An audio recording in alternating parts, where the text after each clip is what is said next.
শঙ্করপুর চলে আসলাম। তো চলো ভেতরে গিয়ে দেখি কিরকম কি। ঠিক আছে,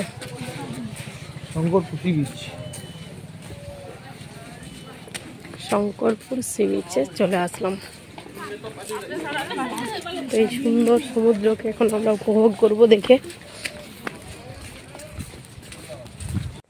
আমি জানি তো যে আমার ভিডিওগুলো ছাড়তে অনেক লেট হয়ে যাচ্ছে। দীঘার ফার্স্ট মানে ব্লগটা মানে পার্ট 1টা তোমাদের কাছে অনেক দিন আগে গেছে, প্রায় 15 দিন হবে।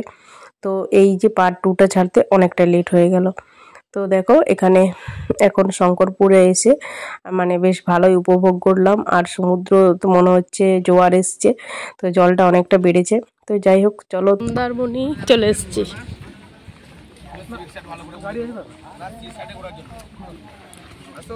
মন্দারমণি চলে এলাম। মন্দারমণিতে কিন্তু সমুদ্রটা বেশ অনেকটা দূরে আছে। তো এখন আমাদেরকে পায়ে হেঁটে অনেকটা রাস্তায় যেতে হবে। আর এত রোদ্দুর যে তোমাদেরকে কি বলবো। আবার একবার করে খুব শীতও করছে, আর একবার করে এত রোদ লাগছে যে মনে হচ্ছে গরমের সোয়েটারটা খুলে ফেলি। কিন্তু খুলে ফেললে আবার পড়তেও হচ্ছে। যখনই টোটোতে আমরা বসছি তখনই বেশ ঠান্ডা লাগছে, জানো তো।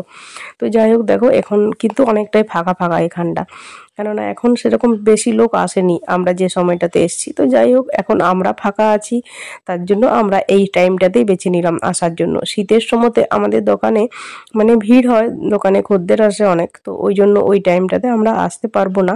ওই জন্য এখন শীত পড়তে না পড়তেই চলে আসলাম। পৌষ মাসে আমাদের দোকানে বেশ ভালোই ভিড় হয়, বুঝেছো।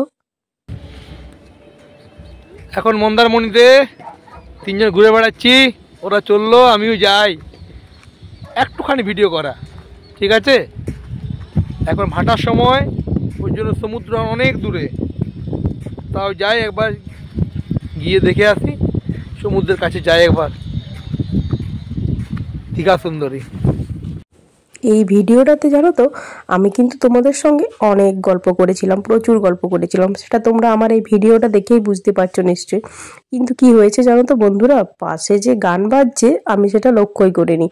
পরে যখন ভিডিওটা এডিট করছি তখন দেখছি প্রচুর গানের মানে আওয়াজ আসছে, তো কপিরাইট দিয়ে দেবে।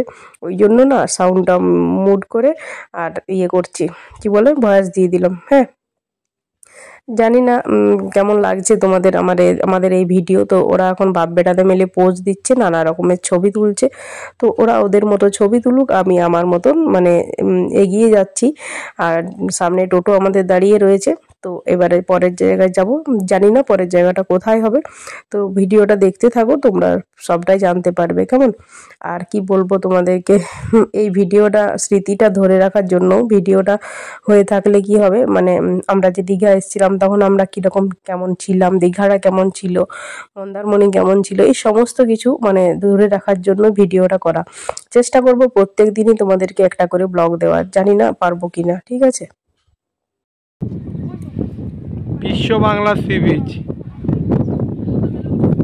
আমরা ঘুরতে এসেছি দীঘার বিশ্ব বাংলা সি বিচ। এখানে 2 জন বসে আছে, মা ছেলে। গরমে কি অবস্থা, সকালে ঠান্ডা লাগছিল, এখানে যদিও বাতাস চলছে তবু রোদটা তো গায়ে লাগছেই।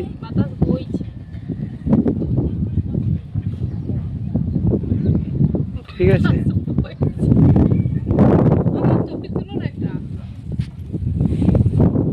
কত দূরে সমুদ্র।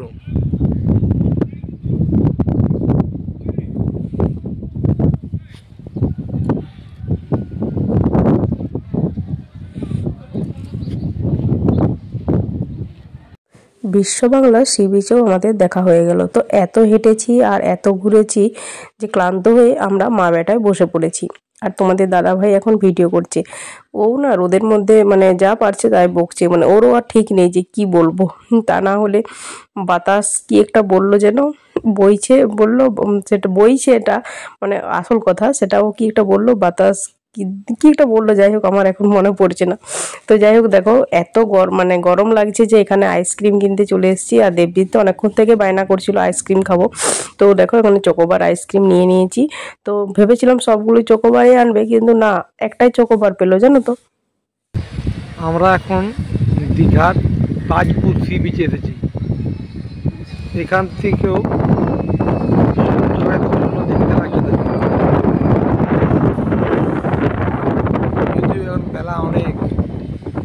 1:30 বেজে গেছে।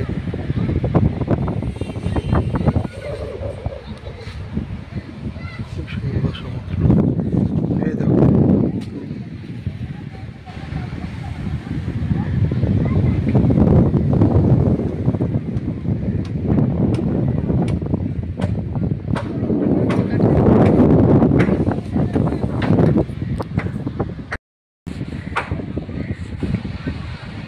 তাজপুর সি বিচ, সবাই আমরা। আরেকজন কই কই বাবু? তাজপুর সি বিচ, দীঘা, আমরা সবাই মিলে ঘুরতে এসেছি।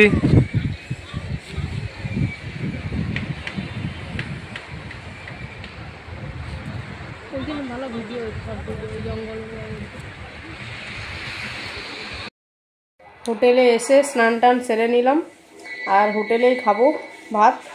ওরা ফোন করেছিল যখন আমরা গিয়েছিলাম ঘুরতে, বললো হোটেলে খাবে না বাইরে খেয়ে নেবে, তো আমরা বললাম হোটেলেই খাবো। বাইরে ওইরকমভাবে খেতেও পারতাম না, হোটেলে এসে স্নান টান করলাম। এবারে নিচে যাব খেতে, তোমাদের দাদাভাই স্নান করতে গেছে, ও আসুক। আর এই দেখো আমি এখন পায়ে চাদর ঢাকা নিয়ে আর বসে রয়েছি, স্নান করলাম তো খুব ঠান্ডা লাগছে।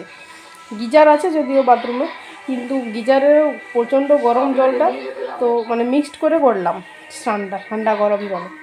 আর এই যে দেখো দেখছি তো এখানে বসে টিভি দেখছি, টিভি চলছে। তো চলো এবার একটু বসি, তোমাদের দাদাভাই বেরোলে পরে খেতে চলে যাব। আর খেয়ে এসে পরে একটা টানা ঘুম দেবো, জানো তো। মানে টানা ঘুম বলতে এখন 1:30 মতো বাজে, তো ওই কী বলে কটার সময় যেন বেরোবো, আবার 3টে 3:30 সময়তে বেরোবো, ঠিক আছে। তো ঘুমোলে তো হবে না বলো, ঘুরতে এসেছি তখন ঘুরবো না, তো ঘুমিয়ে কাটিয়ে দিলে হবে। তো রাতের বেলায় ঘুমটা ভালো হবে, তাড়াতাড়ি করে চলে আসবো, ঠিক আছে। তো চলো এখন আমরা গিয়ে খেয়ে নিই, পরে আবার দেখা হবে। আওয়াজ করো না। তো দেখো বন্ধুরা, খেতে নিচে চলে এসেছি আর আমরা টেবিলে বসে পড়েছি। ওরা আমাদের জন্য ভাত বাড়ছে, রেডি করছে। তো দেখো বলতে বলতে চলে এসছে গরম গরম ভাত, আলু ভাজা, লেবু, আর করেছে এখানে পেঁয়াজ আলু পোস্ত, ডাল, আর একটা কি সবজি করেছে। আর আমরা নিয়ে নেবো ডিমের অমলেট, ঠিক আছে। তো গরম গরম ডিমের অমলেটটা এখন ভাজছে, তো চলো আমরা এখন খেয়ে নিই। ওটা না একটা মিক্সড ভেজ বলে, মানে কি বলবো, শাক টাক সমস্ত কিছু দিয়ে একটা সবজি করেছে, ঠিক আছে। তো চলো এখন গরম গরম খেয়ে নিই লেবু দিয়ে, এই আলু ভাজা ডাল দিয়ে মেখে ভাতটা। এখন খেতে যা লাগবে না বন্ধুরা, তারপরে রুমে গিয়ে একটা ঘুম দেবো, কেমন। তো ভাত খেয়ে রুমে এসেই তো ঘুম, মানে একদম টানা ঘুম দিয়ে দিয়েছি। তো দেখো তারপরে উঠে গেছি আর রেডিও হয়ে গেছি, আর মুখ টুক একদম ফুলিয়ে নিয়েছি। আমরা যে ঘুমিয়েছি, আর প্রচুর হেঁটেছি তো, আর এত হাঁটা তো আমাদের অভ্যেস নেই না, ওই জন্য। তো চলো এখন সমুদ্রের ধারে গিয়ে বসবো আর মানে উপভোগ করব সমুদ্রের ঢেউ, ঠিক আছে। তো বাইরেরটা তোমাদেরকে দেখিয়ে দিলাম, ওটা ব্যালকনি। তো চলো পরের পার্ট দেখতে পাবে।